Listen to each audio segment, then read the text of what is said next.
പ്രതിസന്ധികളെ തൻ്റെ സർഗാത്മകമായ കഴിവുകൊണ്ട് അതിജീവിച്ച് ദിവ്യാംഗജൻ പുരസ്കാരം നേടിയ അനന്യ ഇന്ന് സംഗീത ലോകത്ത് സജീവമാണ്.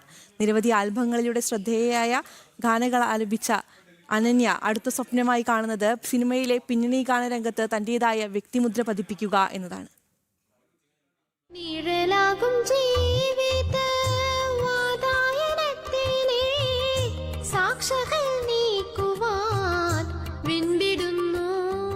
രണ്ടര വയസ്സിലാണ് മോൾക്ക് ഓട്ടിസം ആണെന്ന് ഡോക്ടർ കൺഫേം ചെയ്യുന്നത്.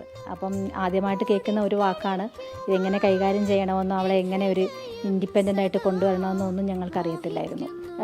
മേശമേരി ഇങ്ങനെ താളം പിടിക്കുന്നതാണ് ഞങ്ങൾ ആദ്യം ശ്രദ്ധിച്ചത്. അതിനുശേഷം അയാളുടെ കയ്യിലുണ്ടായിരുന്ന ഒരു ടാബിൽ കീബോർഡിൻ്റെ ഒരു ആപ്പ് ഉണ്ടായിരുന്നു.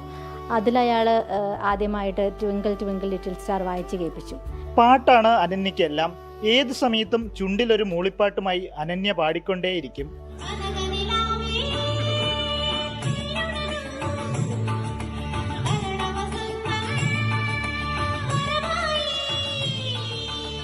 ആദ്യമായിട്ട് കീബോർഡ് ആണ് വായിച്ച് കേൾപ്പിക്കുന്നത്. ഞങ്ങളെ പാട്ടിനേക്കാൾ മുന്നേ കീബോർഡാണ് വായിച്ച് കേൾപ്പിച്ചത്. പിന്നീട് ഒരു 5 വയസ്സൊക്കെ ആയപ്പോഴാണ് പാട്ടിൽ നല്ല ഇൻട്രസ്റ്റ് ഉണ്ടെന്ന് ഞങ്ങൾക്ക് മനസ്സിലായത്. അങ്ങനെ ഞാൻ അവൾ പഠിച്ച ഒരു പാട്ടിൻ്റെ കരോക്കെ ഇട്ട് കൊടുത്തപ്പം അതിനോടൊപ്പം നന്നായിട്ട് ആൾ പാടി. അതെ, അനന്യയുടെ അമ്മയുടെ വാക്കുകൾ സത്യം തന്നെയാണ്. അനന്യയ്ക്ക് എല്ലാമെല്ലാമാണ് പാട്ട്. ആ പാട്ടിലാണ് അനന്യയുടെ ജീവിതം.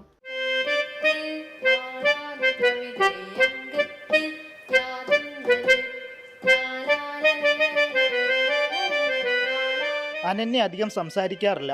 എന്നാൽ മൈക്ക് കയ്യിൽ കിട്ടി പാട്ടിന്റെ ലോകത്തേക്ക് കടന്നാൽ അനന്യ മറ്റെല്ലാം മറക്കും. അനന്യയുടെ ഇഷ്ട ഗായിക KS ചിത്രയാണെന്ന് അമ്മ അനുപമ പറഞ്ഞു.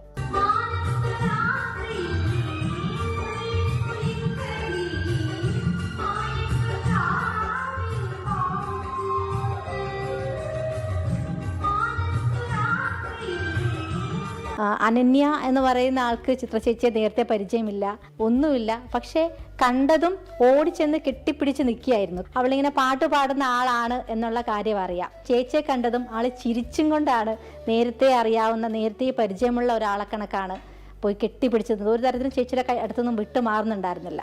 മ്യൂസിക് ടീച്ചറായ നീതുവിന്റെ എല്ലാ പിന്തുണയും അനന്യമോൾക്കുണ്ട്.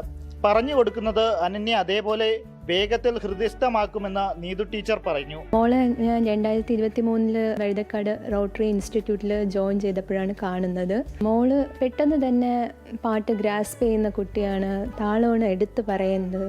താളമിട്ടാണ് മോള് പാട്ട് പാടുന്നത്. വളരെ പെട്ടെന്ന് തന്നെ പഠിച്ചെടുക്കുകയും ചെയ്യുന്നു. നല്ലൊരു കീബോർഡ് പ്ലെയറുമാണ്. ബേസിക്കായിട്ട് സ്വരാസ് വരെ പറഞ്ഞു കൊടുത്തു. കീബോർഡിലാണ് ആദ്യം അനന്യ സംഗീതം ഒഴുകിയത്. പിന്നെ അത് പാട്ടിലേക്കും വഴിമാറുകയായിരുന്നു. സ്വപ്നങ്ങളുടെ ചിറക് വിരിച്ചാണ് എന്നും അനന്യയുടെ ജീവിതം.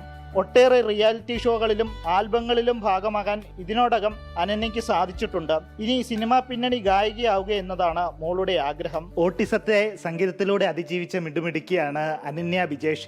ഇതിനോടകം തന്നെ നിരവധി സംസ്ഥാന ദേശീയ അവാർഡുകളാണ് നേടിയിരിക്കുന്നത്. ക്യാമറാമാൻ അനൂജ് അനാവൂരിനോടൊപ്പം ജ്യോതിഷ് ജനാർദ്ദനൻ, ജനം, തിരുവനന്തപുരം.